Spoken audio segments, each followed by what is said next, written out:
Fanatics also reported a 100% increase in sales for WNBA specific merchandise. It started with Caitlin Clark. And so now that we know all of this, and we've known that for months, now we get to turn around and look and see what exactly is it that the league will do knowing that she's out for the next 2 weeks. I'm not saying I know for sure what's going to happen, but I have an idea. Just when it seemed like the WNBA was finally getting things right, just when it looked like they were ready to ride Caitlin Clark's rising star all the way to mainstream recognition and financial success, this happens.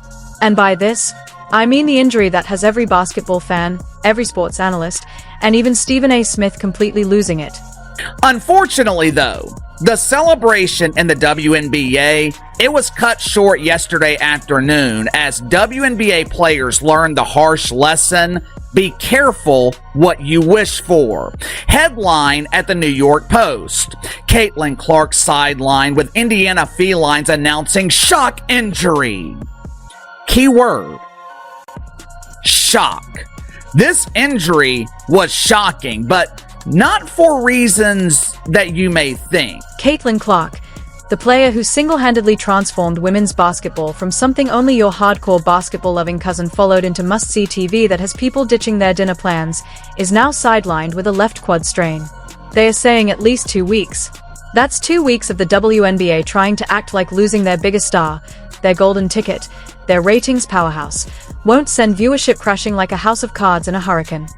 Everybody was moving Caitlin Clark games to bigger facilities because everyone was selling tickets. There were ratings. It was a ratings bonanza. Now with Caitlin Clark not playing, what do? Well, when you change your situs, guess what? You can't change it back. Yep. The tickets are literally half the price, and there are entire sections of the stadium that have not sold any tickets. And who's the first to completely go off about this? Who's the first to call out how absurd this whole situation is? None other than Stephen A. Smith, the same guy who's had Caitlin Clark's back from the very beginning, even while much of the WNBA establishment treated her like an outsider who stumbled into their league by mistake. Thanks to Clark, Indiana led the league in attendance both at home and on the road. The Fever averaged 17,035 fans at home and over 15,000 on the road. 4 teams moved home games to bigger arenas when Indiana came to town to accommodate more fans. That's about Caitlin Clark. How do we know this? Attendance for the entire league was up nearly 50% last year, according to data from across the timeline, and Indiana led all teams with an average attendance of 17,035. That was up 319% from the year earlier. Stephen A. didn't just react to Caitlin Clark's injury, he went full-on nuclear. And honestly, it was long overdue. While most people are carefully dancing around the obvious, trying to stay politically correct and acting like Caitlin Clark isn't single-handedly carrying the league, Stephen came through with facts sharp enough to make a mathematician tear up with joy. Please don't forget to like the video and subscribe my channel for more awesome content. Thanks. When asked how much Clark's absence could impact the WNBA, he said, "We'll find out. We don't know yet." But he made it clear he'll be watching the ratings closely, and if they take a steep dive, he said, then it's time for everyone to face the truth. We'll find out. We don't know yet, but I'm going to be really interested in seeing, Molly, what kind of effect this has on the WNBA's ratings, because if for some reason there is a precipitous drop-off, then everybody needs to stand down and recognize the fact that the speculation or the assertions and assumptions about her being the golden goose is validated. Oh, Stephen, you brilliant, no-nonsense truth-teller. Because he's absolutely right, isn't he? The guy's practically sitting there with a stopwatch, ready to mark the exact second the WNBA wakes up and realizes they've been undervaluing their biggest asset. It's like watching someone walk past a pot of gold while complaining they are broke, and Stephen's the one shouting, "The gold is right there." Now let's talk numbers for a moment, because clearly, some folks in the WNBA front office could use both a calculator and a serious dose of reality. Games featuring Caitlin Clark this season have averaged 1.178 million viewers. Games without her? Just 394,000. That's not just a difference, that's a 199% gap so massive you could drive a freight train through it. To spell it out for even the most math-averse sports exec, Clark's games draw 3 times the audience. 3 times. Became the first rookie with at least 25 points, 5 assists, and 5 rebounds in a playoff game. That was Caitlin Clark. Became the 4th different rookie to play all 40 minutes in a playoff game. That was her. I'm looking at other things. 6 different league television partners. This is last year. This is last season, because this is Caitlin Clark that we're talking about. 6 different league television partners set viewership records that year, her rookie year, for its highest viewed WNBA game. Do you know every one of those games included the Indiana Fever? But here's where things really heat up. Stephen A. isn't just mad about the injury. He's been building toward this moment for months. This is a guy who's watched the WNBA trip over itself, trying to figure out how to handle its biggest star. He's seen legends like Cheryl Swoops treat Caitlin Clark more like an outsider than the potential savior the league so badly needs. He's witnessed the league's leadership, including Commissioner Cathy Engelbert, offer lukewarm support when they should have been rolling out the red carpet and throwing parades. Now that Clark is injured, Stephen is basically shouting, "I told you so," with all the flair and fire you'd expect. He's pointing out that all the talk about her being the league's golden goose wasn't just hype, it's been proven. And if that turns out to be true, he says, then it's time for the WNBA to stop hesitating and start riding the wave. Rising tide lifts all boats. And if this is the magnetic traction that draws viewers to the WNBA, and her absence over the next 2 weeks due to that quad strain is providing further evidence of that, then everybody needs to accept it, stand down, and ride that wave.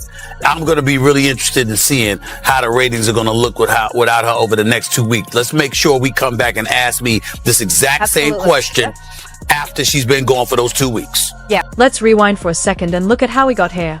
When Caitlin Clark entered the WNBA, she became a one-woman economic engine. Her debut, the Indiana Fever versus the Chicago Sky, pulled in 2.7 million viewers on ABC, making it the most watched WNBA game ever on ESPN platforms. That number wasn't just big, it was practically miraculous for a league that spent over 20 years fighting to stay relevant. But here's the wild part. Instead of the WNBA leadership dropping to their knees in gratitude to whatever basketball god sent them this gift, we got bland press releases and generic social media posts. It was as if they were uncomfortable with their own success, too hesitant to admit that one player could have such an outsized impact. Stephen A. Smith watched all of this unfold in real time, and it's been fueling a slow burn that's now boiling over. He saw Clark smashing viewership records, packing arenas, and dragging the league into the national spotlight, even as some players and pundits downplayed her impact like she hadn't earned the attention. We know what she brings to the table, but people wanted to hate because why? You had a bunch of players in this league that watched this young white girl come along and take the league by storm, and they resented it because they saw the marketing prowess that she had. They ignored the fact that you got chartered flights because of this girl. They ignored the fact that ratings were going through the roof because of this girl. Instead, they resented it because they said, yo, we were doing stuff long before Caitlin Clark got here, and y'all wasn't paying attention then.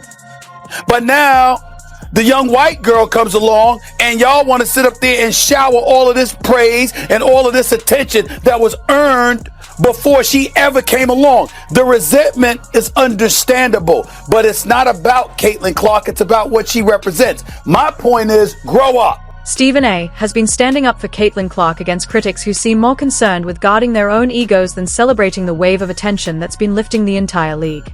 When former WNBA players started throwing shade instead of showing appreciation, Stephen didn't stay quiet. They act like there isn't, or hasn't been, legitimate resentment, he said, calling out the obvious tension around Clark's rise. But no one's fooled. And now, Stephen's warnings are playing out right before our eyes. Clark isn't just missing some random midseason games, she's sidelined for major matchups that were supposed to be ratings gold. That much-hyped rematch with Angel Reese and the Chicago Sky? Gone. Several nationally televised games that networks were banking on? Up in smoke. The financial hit is massive when you break it down. The Indiana Fever hasn't just lost their star player, they've lost their main source of revenue. Clark isn't only their top scorer and assist leader, she's the reason fans are buying tickets, tuning in, and grabbing merch. Without her, the Fever goes from being must-see TV to just another team most casual viewers wouldn't even recognize. Look, I think Stephen A is 100% correct on this. At the end of the day, you already see people actually saying, hey, I'm not watching for 2 weeks. I'm not tuning in for 2 weeks. And it's really bad news for the Mystics and the Sky, because both of those teams moved those games to big arenas. So it's like, now that she's not playing, what is that attendance going to look like? The viewership, right? The viewership is going to plummet. I already know, because majority of the people that's watching the Indiana Fever wants to see Caitlin Clark. And sad to say it, a lot of them only want to see Caitlin Clark. They don't really care about the entire team. And here's where Stephen A. Smith's frustration hits its peak, because all of this, it was preventable. Not the injury itself. Injuries are part of sports, but the league's utter failure to protect and prioritize its most valuable asset. Throughout Clark's rookie season and into this year, she's been absorbing hits that would make an NFL linebacker wince. Flagrant fouls, dangerous contact, reckless targeting. And what did the WNBA do? They brushed it off like it was just part of the game. Stephen, like the rest of us, has probably been yelling at his screen watching this unfold. Here's a player who's literally changing the league's trajectory, bringing in fans, media attention, and money. And instead of shielding her like the once-in-a-generation talent she is, the league let her take beating after beating. That's not just negligence, it's corporate malpractice. And the numbers back it all up. Even Clark's most recent game, a loss to the New York Liberty, pulled in 2.22 million viewers on CBS, making it the second most watched WNBA game ever on the network. Win or lose, Caitlin Clark draws an audience most games in the league could only dream of. The Fever and the Liberty, peaking at 3.2 million viewers. 3.2.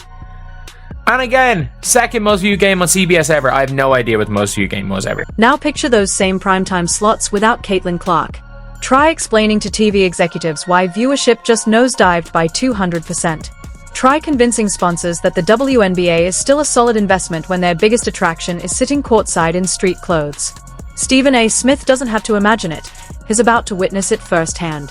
And he'll track every painful dip in ratings like a man who's been shouting the truth for months and is finally being proven right. But here's what really has him fired up. All of this could have been avoided if the WNBA had treated Clark like the generational star she clearly is, instead of downplaying her influence. If they had done more to protect her, promoted her properly, and embraced her impact instead of acting like her rise was a fluke, we might not be here. The Clark effect isn't just about her games. It reshapes the entire ecosystem of women's basketball. When she plays, new fans tune in. People who've never cared about the WNBA suddenly become emotionally and financially invested. But when she's out, those same fans are gone in a flash, and winning them back could be nearly impossible. You literally cannot make this up. When she's not playing, ticket prices, merchandise sales plummet. Viewership declines when she is not suited up in uniform. The numbers do not lie, guys. Caitlin Clark is the biggest box office attraction in the WNBA, period. Facts over feeling. Stephen A. Smith gets it, in a way that, somehow, WNBA leadership still doesn't. He sees the full picture. Caitlin Clark isn't just another player. She's a cultural force. She's the bridge between the league's past struggles and the future it's always hoped for. And now, with that bridge temporarily out of commission, the WNBA finds itself stuck on the wrong side of irrelevance. What makes this all so frustrating is how predictable it was. When you have a player who draws ratings on par with NBA games, who single-handedly shifts the narrative around women's basketball, you protect that investment. You don't let her take cheap shots, you don't allow constant physical targeting without consequence, and you certainly don't treat her like just another name on the roster. But the WNBA did exactly that.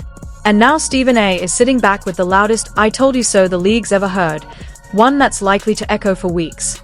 Because when the ratings come in for the games without Clark, when the viewership sinks back to pre-Clark levels, he'll be the first to say what many already know. This didn't have to happen. And fans already making their voices heard. The people who tuned into the WNBA because of Clark, many of them watching for the very first time, are now openly saying they won't be back until she is. Social media is flooded with posts from viewers promising to boycott games, saying they won't watch a league that let its brightest star get battered and sidelined. Without the player who made them care, they're out. I mean, with Caitlin Clark being out of the picture, you know what's already happened in the WNBA? Yeah, that's right. Those ticket prices went way, way, way, way down. And you would think most of the ladies in the league would want to wish Caitlin a very speedy and successful recovery, because without her in that league, it's going back to where it was before she even got drafted to the Indiana Fever. And honestly, can you blame the fans? If you're a casual viewer who started watching because Caitlin Clark made every game feel like must-see TV, why would you stick around now? Watching the WNBA without her feels like switching from color back to black and white. Once you've experienced the upgrade, it's hard to go back. Stephen A. sees all of this playing out, and you can practically hear him warming up for the most resounding "I told you so" in sports media history. Because this isn't just about one injured athlete, it's about a league that captured lightning in a bottle and somehow let it slip through their fingers. The coming weeks will be a real-time referendum on everything Stephen A. has been saying about Clark's value to the WNBA. And based on every data point we've seen, from record-breaking viewership to sold-out arenas, he's about to be proven right in a way that even he probably wishes he wasn't. When the dust settles and the ratings come in, the WNBA will be forced to face a truth Stephen A. Smith has been screaming from the rooftops. They had their savior, and they took her for granted. Now they get to see what life looks like without her.